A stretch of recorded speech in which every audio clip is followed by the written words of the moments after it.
2001 to 2012 with multiple combat deployments. I serve today, as Mitch said, as the Texas VFW State Senior Vice Commander, representing over 64,000 veterans in Texas. And I'm here today with one simple message. Governor Abbott, please veto Senate Bill 3. Let me tell you why. Like so many of my fellow veterans, I didn't come home whole. I live with chronic pain, I live with PTSD, and I live with the memories that will never leave. I live with the scars you can see and the ones you can't. And like thousands of us, I went through the government's solution, a never-ending parade of pills, Vicodin, Valium, Tramadol, Neurontin, antidepressants, sleeping pills. The list goes on and on.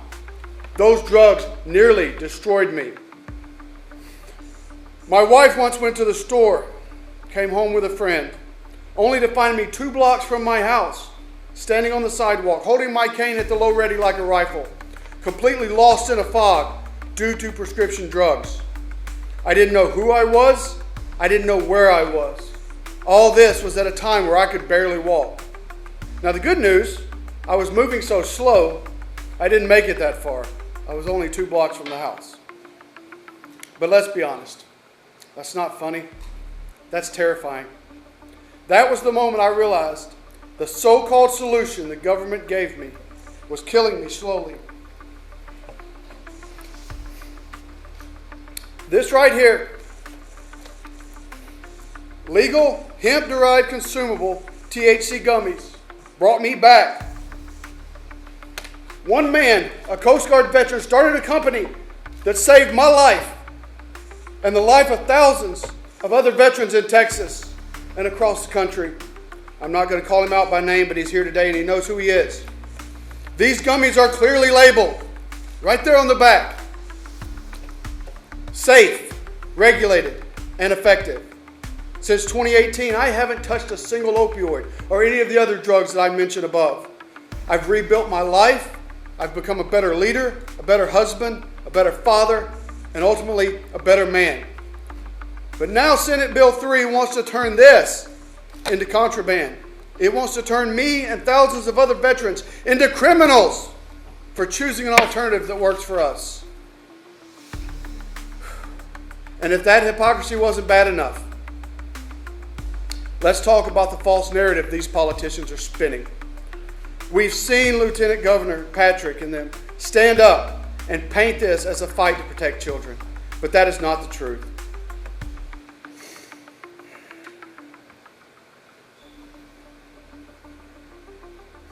Let's be clear. This is not a loophole in the industry. It's not a Wild West market. Consumable hemp has been legal from the start. It is in the original legislation, not a loophole. It's as plain as day. Consumable hemp products for human consumption are legal under regulation. Let's stop pretending that this is about public safety. This is about power. This is about control. And veterans are caught in the crossfire. All of this right here, pills, alcohol, they do more harm every day than this does. But these are legal. Where are the ingredients on these? They're not there. Let's talk about who's pushing this. Governor Patrick stood in front of cameras and fed the public fear and fiction. He says hemp is dangerous. He says we need to crack down. But what he's really saying is that veterans like me don't deserve relief unless it comes with a prescription pad and a pill bottle. That is shameful, that is reckless, and it is un-American. It is not leadership, it is not compassion, it's tyranny, plain and simple. But I don't believe all of Texas leadership is lost. Governor Abbott, I'm speaking directly to you here. You are a man of integrity and common sense. And in moments like this, that's exactly what Texans need. SB 3 is deeply flawed. It criminalizes veterans. It restricts access to the very tools that helped save my life and countless others. Veto Senate Bill 3. Show Texas that you are a leader who listens to veterans and Texans. not politicians with agenda, and not big money. Show the people that integrity still exists in Austin. Veterans are not asking for a handout. We're asking for options. For the freedom we fought to protect. For common sense over politics. And most of all, we're asking that you not make us criminals. Veto Senate Bill 3. Do it for every veteran who just wants to live in peace. Do it for the Texan who wants to be present, not numb. Do it because it's right. Thank you.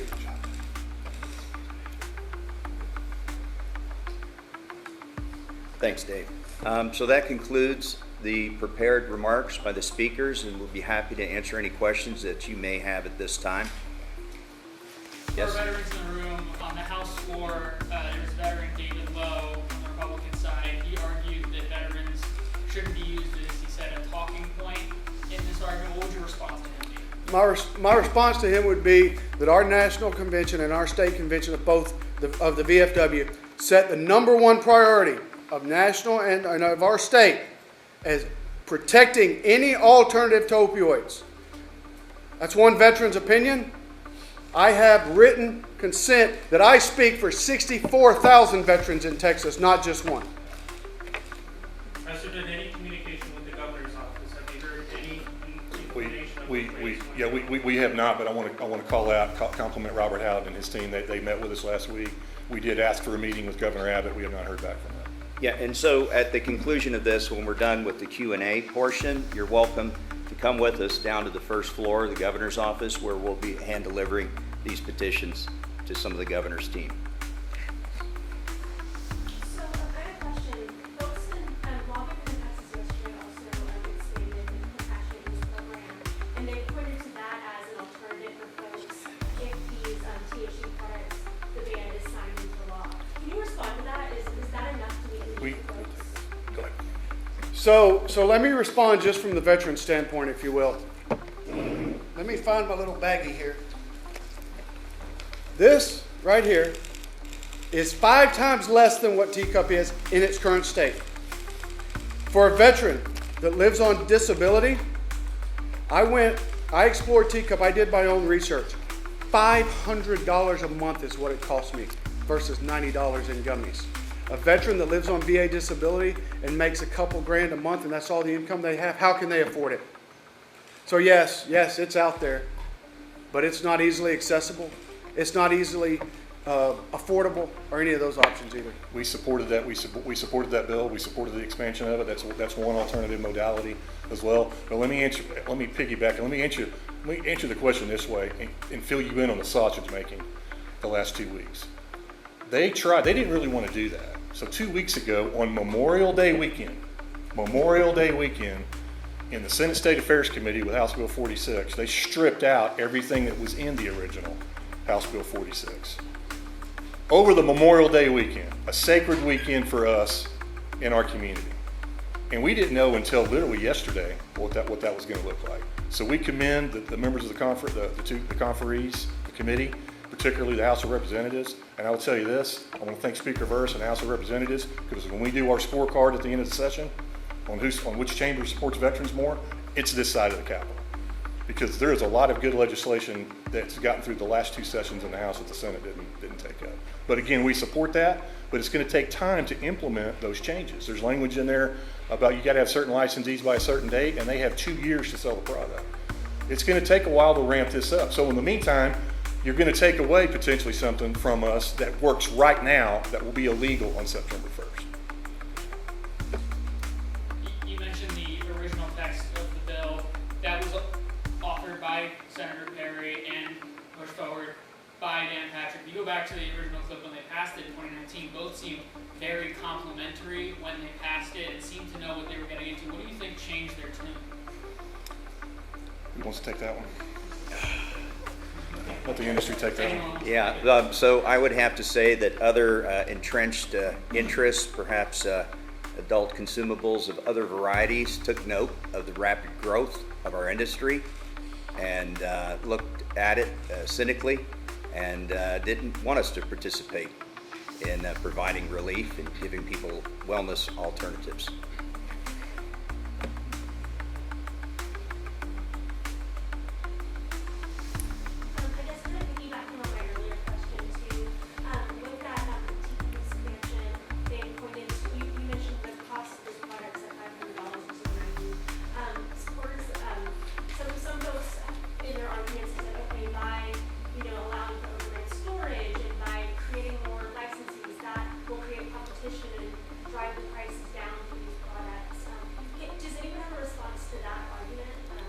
Sure. And again, the VFW supports Teacup as well. But let me just say, it's going to take time. It's going to take time.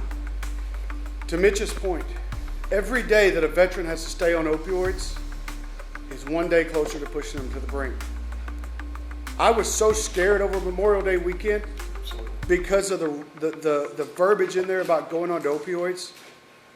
You heard my story. Were they going to force me back onto opioids was my question, right? I wasn't going to do it, so what was that going to leave me? So yes, to your point, Teacup expansion, we support it, but it's going to take too long. We're going to hold them to it too. Hi, I just wanted to address a couple of things that were brought up just now. Mitch referenced the shenanigans that happened the past couple of weeks that got HB 46 passed. But let's talk about what happened during SB 3. SB 3 was used as a cudgel for people. So the lieutenant governor held funding for children. They held funding for children hostage, they held veterans hostage, and beat legislators over the head until they passed SB 3. That is not good policy. That is straight up politics and power. The Teacup program can be what it is, but I will tell you, for those of you who don't know, Texas has a very limited medical marijuana program. And even with this expansion, you have right now one company that has 70% of the market that employs 20 or 30 people versus 53,000 people that will be put out of business. This is an example of the government picking winners and losers in business. This is an example of a state-sponsored monopoly, because that is what it is. The state decides who can compete in the Teacup program and who cannot. Hemp is a direct competitor. It is a federally legal product that competes with federally illegal marijuana in this state. And that seems to be getting passed over. So Senator Perry, Charles Perry, Lieutenant Governor, are pushing state-controlled monopolies of federally illegal substances over a vibrant 6-year legitimate industry signed into law by President Trump in 2018 and then legalized and regulated in Texas by them in 2019. Question for any of the industry leaders up here.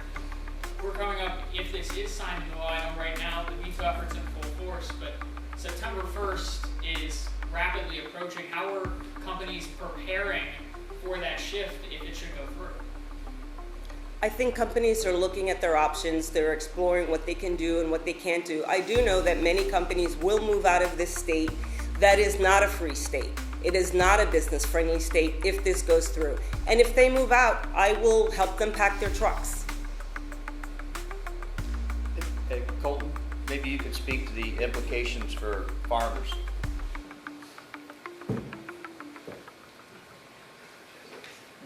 Absolutely. The implications for this are massive on the farm side. Again, they're taking away the market that we sell directly into. If you look up statistics on hemp across the entire world on hemp production, majority of the hemp production that gets processed is for extraction of cannabinoid, or they call it biomass.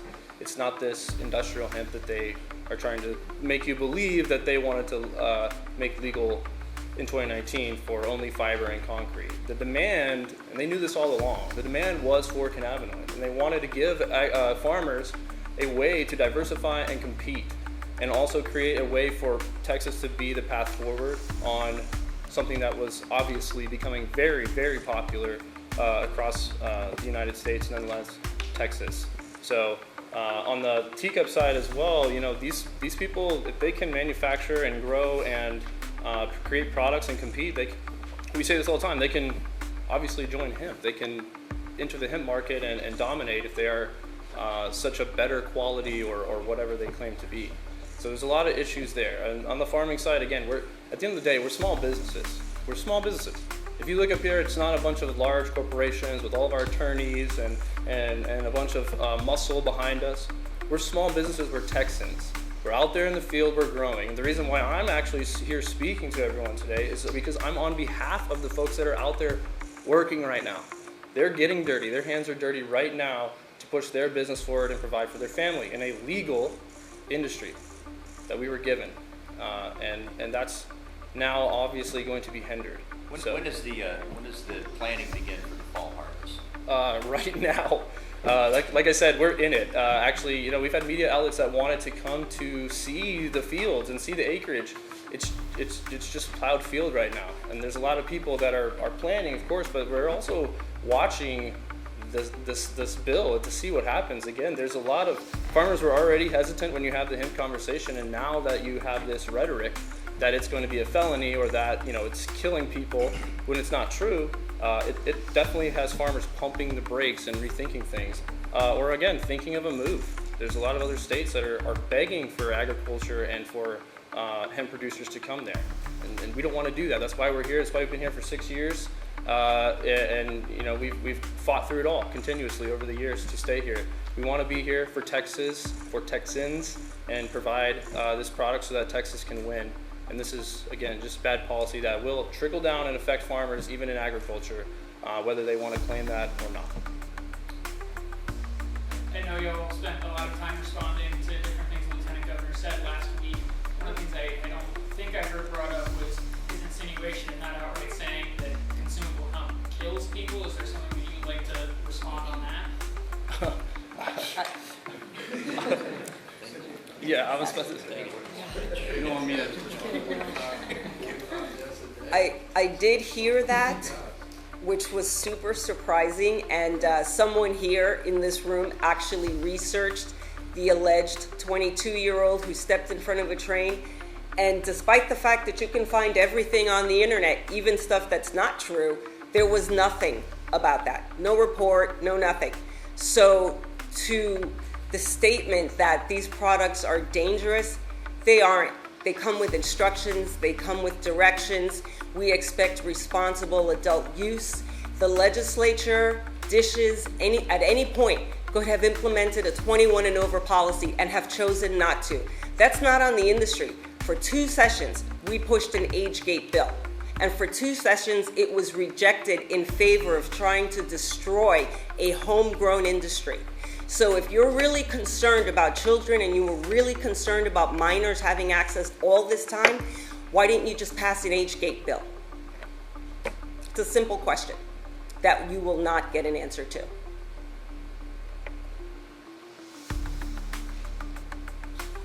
Any more questions? Yes, sir. How can farmers in Texas produce any hemp with a zero non-detect THC limit without being criminals immediately after harvest? This entire bill, Senate Bill 3, is designed to destroy an industry. It's not designed with logic or rationale in mind. It's not designed with solutions. So the focus or the intent was to create destruction and chaos, and that's what they've achieved. Can you tell me how many licenses they're expanding and what is the price for the licenses for the teacup? Here's what's interesting, is that I can't actually, I think it's expanded to 12 licenses. I can't tell you what it costs. 18 licenses? From 3. I don't know. 15. 15. 15. Total 15. Okay, over the course of a couple of years. What I can tell you is that hemp licenses are run by dishes. They are handed out by dishes. What I can tell you is that no one in the hemp space, none of the 53,000 employees, none of the thousands of businesses have ever said, don't expand teacup. Not one person who supports the hemp industry has said, disadvantage the medical marijuana program. But the medical marijuana program, its task force, its participants, the sellers of medical marijuana have actively lobbied to shut down the hemp industry. So I can't answer your question because I'm not all up in their business the way they are in ours. $488,000 for a 2-year permit. Well, yeah, and it's interesting to note that our state is not the only state that's gone through this. Just last year, the state of Florida passed similar legislation, and Governor DeSantis had to come to the rescue and kill it, recognizing small business to be the backbone of the economy. Yes, ma'am. Some industry leaders I talked to actually think the 53,000 number is an underestimate when accounting for packaging and design companies or security personnel that work in cannabis shops. Does anyone have maybe a more accurate number of how this bill would destroy the industry and the collateral? That's an average based on a survey that was done, an economic impact survey that was done. Every company in the state, there was no time to interview every single company in the state. So that's an average, but I would quadruple that number and I would increase it further when I added in all the ancillary businesses like delivery companies and packaging companies and printing companies, insurance companies, credit card processing companies, payroll companies. So there are a lot of businesses that will be affected adversely by this. There will be a cascading ripple effect. Retailers will close their doors, distributors will close their doors, small businesses like the ones I mentioned just now will also close their doors. There will be a cascading effect when people can't pay their mortgages. The state will start paying out tens of thousands of unemployment claims because the state put them out of business, so they should pay for them, which is why we asked Governor Abbott to veto this. The impact of it, it's like throwing a pebble into a lake, watching the ripples go out. The unintended consequences or the intended consequence of shutting down an industry and seeing, but the actuality of what will happen, the businesses that will close down, the devastation, the loss. We're talking, I mean, let's go back to the veterans. I'm not a veteran. I support veterans. I'm grateful to them for their service. The idea that someone committed suicide on the same day they were debating taking these products away from everyone, including veterans, is disgusting. It's heartbreaking and it's appalling that anyone even proceeded with this. So, to your answer, there are a lot of other companies, people, and industries that will be impacted by this. Thanks, Cynthia. We probably have time for just one more quick question. Then we have to clear the room in anticipation of the House meeting on the floor. So if there's maybe one more question, we're happy to field it at this time. What are I assume because of the proximity that New Mexico and Oklahoma, are they just waiting to pick up the take pieces? Absolutely. They'll Wouldn't fill you the void. I mean, that's the best case scenario.